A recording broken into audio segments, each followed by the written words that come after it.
On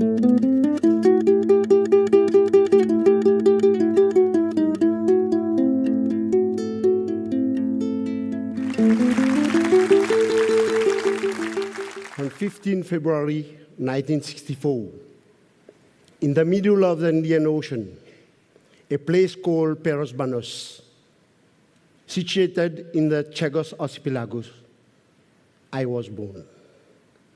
Life was very peaceful, and everyone worked in copra industries.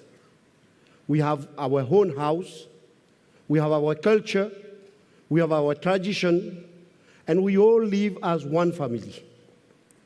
It was a very wonderful and peaceful place. In 1968, my sister Noeli, who was 1.5 years, had been hurt by a wheel cart. When my mom go to the dispensary in Perosbanos, she had been told by the nurse that she had to travel to Mauritius to have better treatment for my sister. Both mom and dad decided to go to Mauritius to have treatment for my sister, but in a view to return back to Chagos, because all our belongings we have left on Chagos. It was a decision taken by both my mom and my dad. In 1968, we traveled to Mauritius. Arriving in Mauritius, my sister was admitted in the hospital. And fortunately, 3 months after, my sister passed away. When mom and dad decided to return, I remember I was with my mom, going to an office in the center of Port Louis, where we go to register our name to return back to Chagos. And I still remember the key of the padlock was in the pocket of my father. When my mom asked the officer that we want to return now, and she had been told by the officer that it would be impossible for her to return because the island had been given to America to build a US military base. It was a shock for my family to face this kind of life, facing with problems like drugs, alcohol, and prostitution, even jobless and bad education. We were forcibly tried to live on our birthplace, but unfortunately, we cannot. I remember my father got a stroke, and suddenly my mom had to work in 5 different places in order to feed the family. My sister worked as babysitter, and we were still at primary school. After school hours, we have to go to the cemetery to sell water.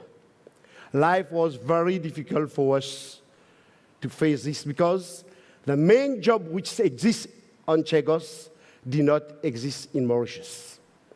In 1973, the last group of Sagosians were forcibly removed from Chagos in order to make place for a US military base. We do understand that it was a plan for both governments, UK and US, to remove all the inhabitants of Chagos in order to make place for a US military base. Arriving in Mauritius, many were dumped in the slum of Port Louis. I still remember that some have to stay 3 days on the harbor. But the Sagosian women was very strong.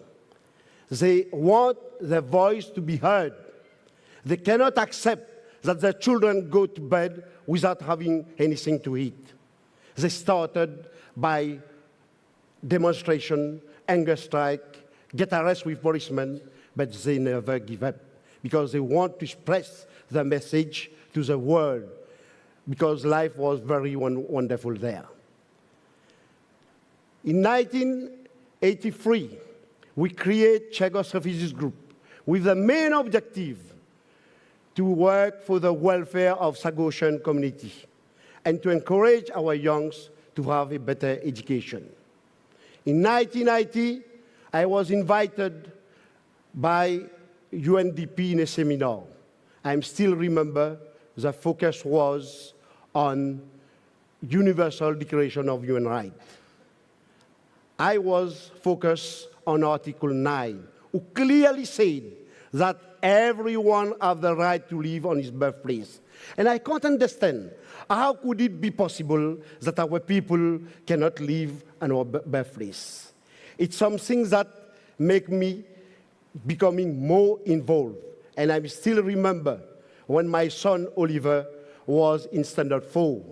One day he came with me, with his atlas, and asked me, Dad, in what district you were born in Mauritius?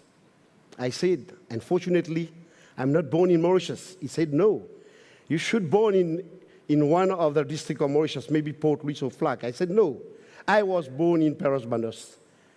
He replied to me, Dad, could you one day bring us to Perros-Banos? Because I want to see your place of birth.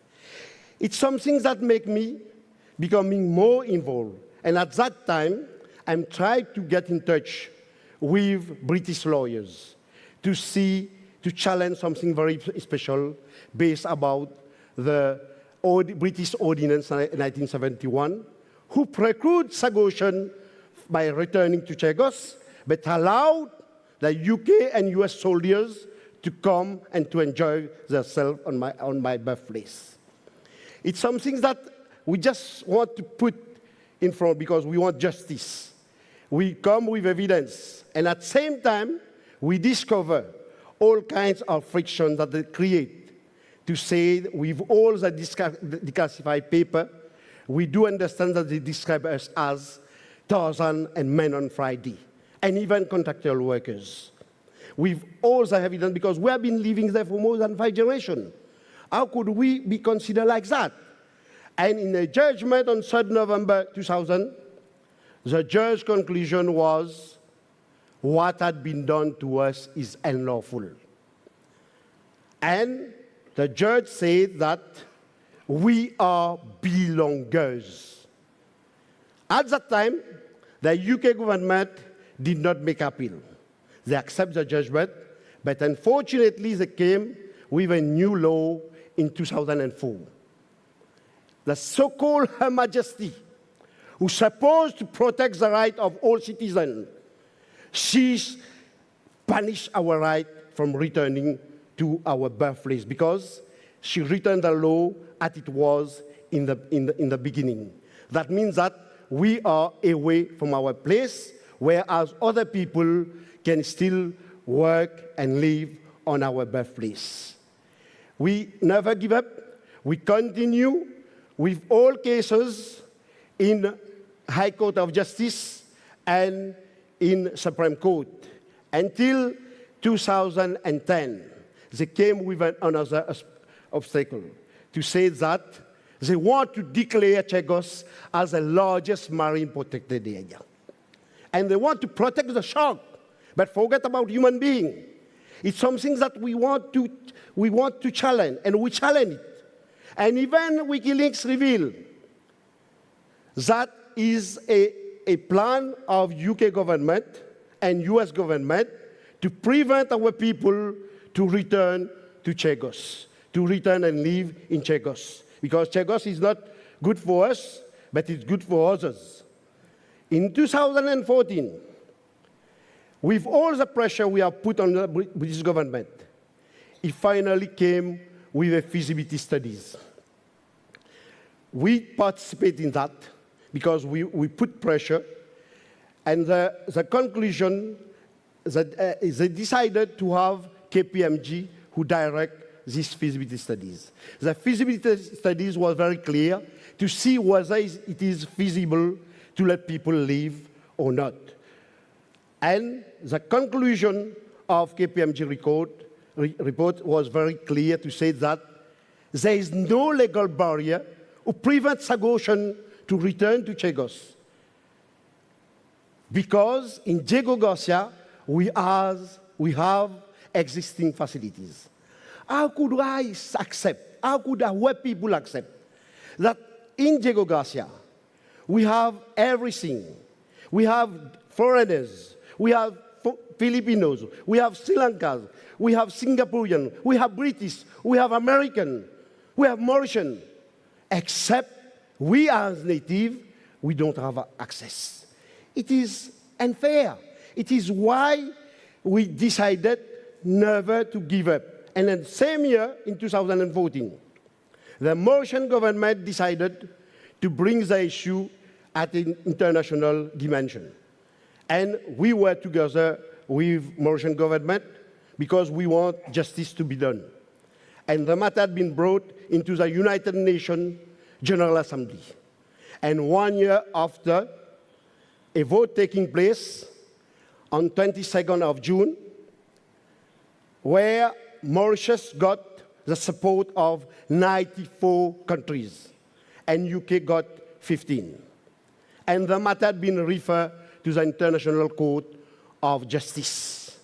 Our struggle continued. In the same year, the British government came with an offer of financial help, to say that we have the right to visit, but we don't have the right to stay. We said no. As far as concerns our dignity, as far as concerns our human rights, we will not accept it. And that it is now. We refuse categorically to accept the visit. We said that we were born on the island, we need to have the right to live on the island.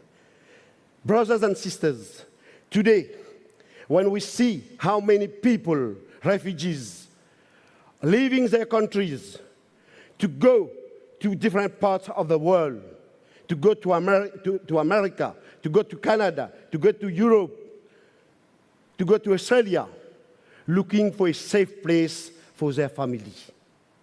Why not Chagosian? How could it be possible that we as Chagosian could not be able to come and live freely on our birthplace? We all have the same color of blood. We are all human beings. How could we accept a government who's supposed to be a champion of human rights, who's supposed to give good example, but they themselves banish our fundamental rights? It's something that we want to let people know. We want to let the world know. We want to spread awareness among all the world to let know that there is something wrong done to our people. We said that something very important, it's we believe in what we are doing. We are not asking more. We are not asking less. But we ask that we need to have the same treatment because we are all equal on this world. We are all equal. Priority should be given to the Chagosian people to live. How could you imagine one day that other people are making barbecues on the beach of Paros, Banos, and Salomon, whereas we as Chagosian, we are away? And you know, I have to just tell you that most of our people are passing away of sadness because they have never accomplished their dream to be able to return back to their homeland. This is why I'm so determined to continue my struggle. And I say, I have a dream. One day, Chagosian will be on Chagos. And let me tell you, I will never give up. Thank you.